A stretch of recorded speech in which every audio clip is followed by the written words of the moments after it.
ये है राजकीय हाई स्कूल सिवहार, जनपद महोबा, उत्तर प्रदेश।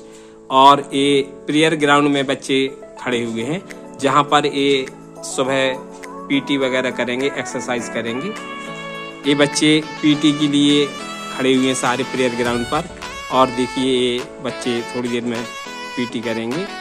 नई पीटी लेकर के हमारी ये बच्ची आई हुई है, और जिसमें गीत के माध्यम से विभिन्न प्रकार की यानी मूवमेंट्स ऑफ बॉडी होगी, यानी जाकर के जहाँ पर बच्चे एंजॉय भी करेंगे गीत का भी, और एक्सरसाइज भी करेंगे साथ।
चंदा